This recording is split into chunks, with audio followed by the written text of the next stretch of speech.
Hello everyone, I'm Francisco Ortega, and I have not been reading the same text as in the first partial, which was 100 Years of Solitude, because I have finished it, because at the moment I'm dedicating myself to reading The Count of Monte Cristo, that maybe I catalog it as my favorite book. I began to read this book because, to tell the truth, I remember many experiences I had while reading this book. This story is intriguing and interesting, not to mention that the characters in this work seem extraordinary and great. Another factor of why I like this book, you could say that it is by its extension, because you can enjoy it for a long time and in a long run.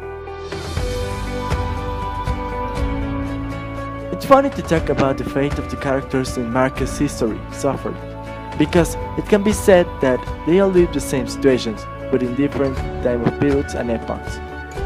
The lineage eventually disappears from the face of the earth. Families that have 100 years of loneliness do not deserve a second chance on earth.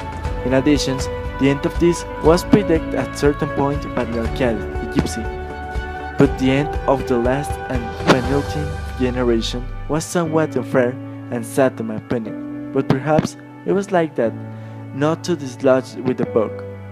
In the new novel that I am reading, the characters are influenced by the same protagonist, Edmundo Dantes, through various events. As for 100 Years of Loneliness, yes, I feel it was heading to something that perhaps we all expect. The same with The Count of Monte Cristo, because the story will surprise me with every page I read. In addition, I find the direction that the story takes exciting. The work is set in France, in a post-revolutionary era, with fears that Napoleon Bonaparte will return to power. The story revolves around Edmundo Dantes, a young sailor who will soon be promoted to captain of the ship, the Pharaoh, owned by Mr. Morel, and that will also marry the love of his life, Mercedes Herrera. However, the cousin of this, Fernando Mondego, in love with Mercedes in collision with Julian Anglers, a colleague who is against the rise of Mundo in the shipping, plot a plan to harm our young protagonist and take away his merits.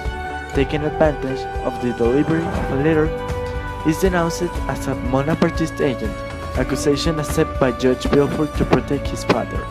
Edmundo is sentenced to the castle of If, where based on a false promise of freedom and to analyze the case, he fell into depression, and eventually despairs until one day he met an inmate named Abed Feria, with whom he established an enduring friendship, which will allow Edmundo to learn more in knowledge.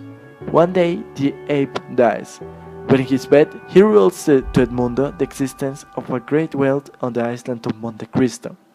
Dantes, to escape, replaces the body of the ape and is thrown into the sea, thus escaping of a confinement about 20 years. With a great wealth and a new identity, Edmundo undertakes a planned revenge, calling himself the Count of Monte Cristo, forming new identities, carrying out a fascinating series of events that affect all directly or indirectly, damaging the traitors and affecting the loyal ones. I feel very excited to read this book, passing along with our protagonist with moments both of despair and joy. Maybe because both works are the ones I enjoyed the most while reading them. But more importantly, is that they can be enjoyed in a similar way, because both stand out for the way they are narrated, although they diverge because of one account in detail and the other is a more long term.